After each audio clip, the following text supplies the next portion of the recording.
Hey everybody, Mike Slifer here in the First Alert Forecast Center. It has been a very busy day, a first alert weather day here in Connecticut, and it was all thanks to those strong to severe thunderstorms that rolled through. We had quite a few severe thunderstorm warnings out there, and now we are finally in the clear. We've been in the clear for the last couple hours here. By, say, 7:30, we were watching the last of the strong storms move out of Connecticut, and in their wake, it is certainly much cooler. First Alert Live radar right now showing just some light showers in southeastern Connecticut, but those will clear on out.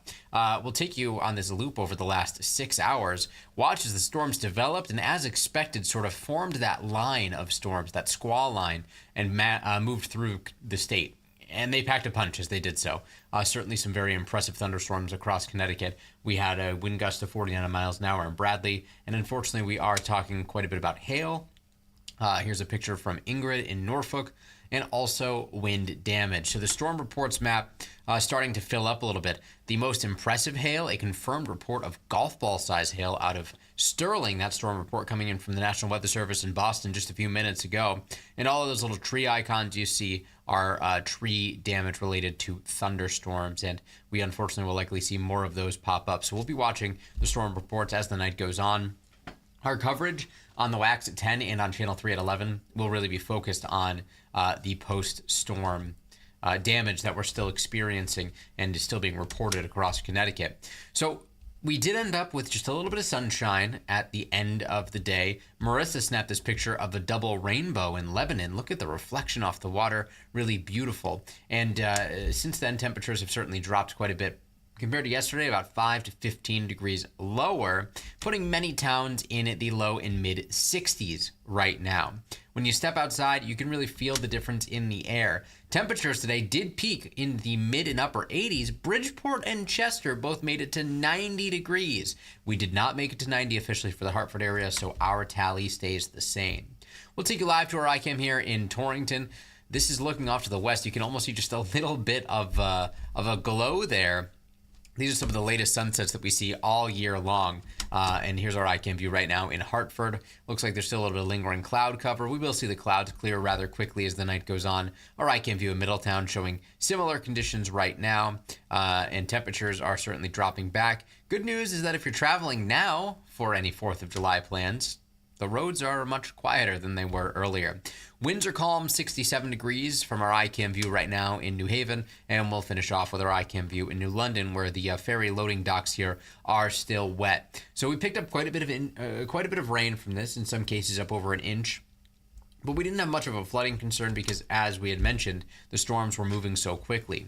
Dew points in the lower half of the 60s, so it's still muggy out there. But our wind has shifted to be out of the northwest behind the front. Here's where the dew points are to our northwest: 58 Albany, 54 Syracuse, 57 Burlington, Vermont. And that is the air that's going to be moving in overnight tonight. And that means the temperatures, while they may briefly actually rise just a little bit, will end up falling down below where they are right now.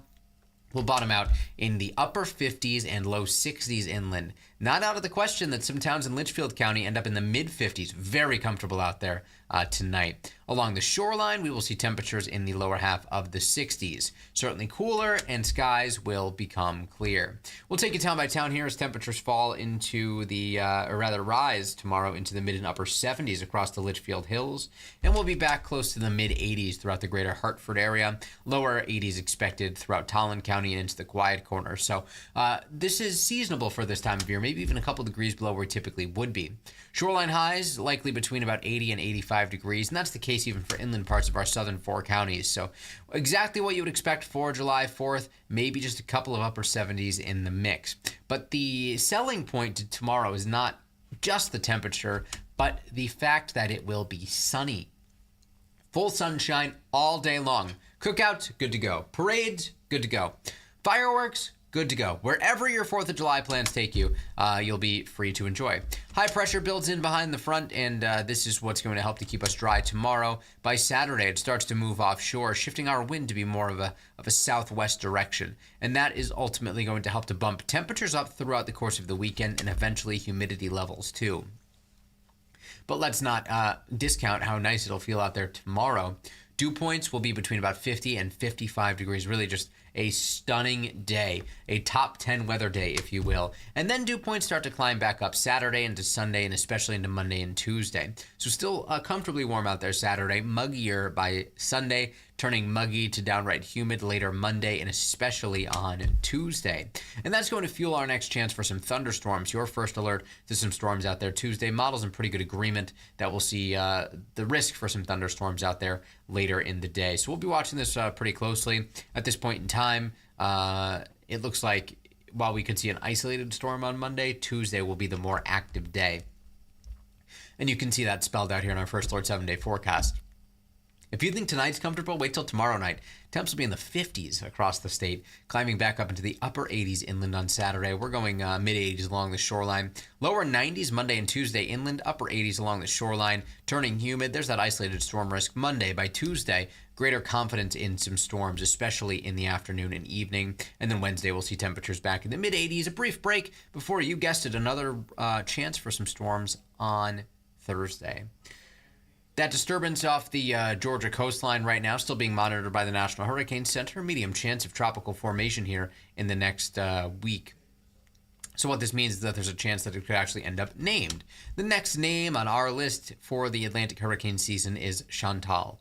And we're still pretty early on into the season, so not really much of a surprise that we've only knocked out two names, Andrea and Barry. But we'll be watching to see if this storm can organize enough to become named. There are some indications that some of that moisture will try to work its way up the East Coast at some point, and that could play into our oppressive humidity, our tropical feeling air mass that will build in early next week across Connecticut. So certainly a lot to cover out there tonight. Our first alert 7-day forecast, one final check here. We will have a lot to talk about on the wax regarding the thunderstorms. While the risk for severe weather is over, today is the first alert weather day because of the impacts that we already dealt with. We'll be breaking down what communities are dealing with right now. Last check between UI and Eversource, over 27,000 outages reported across the state.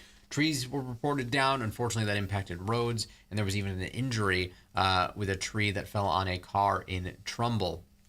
Very active weather across the state today, but we will see improvement for the day tomorrow. So we're going to go ahead and wrap this first alert weather extra up a little bit early. If you caught any of our coverage earlier, again, we were tracking severe warned thunderstorms, and we will have much more on the damage that they left in their wake, along with what to expect for the 4th of July heading into next week. That's all coming up on the wax starting at 10 and on Channel 3 tonight at 11. But don't forget, there's another First Alert Weather Extra right here on WFSB Plus, streaming live tomorrow morning at 8 a.m. Great way to get the most up-to-date forecast for July 4th, Independence Day, and also a good way to check back in if there are any additional reports that come in overnight tonight regarding the storms today. Hope you all are safe and hope you all are going to have a safe 4th of July. We will see you over on the wax in about 20 minutes.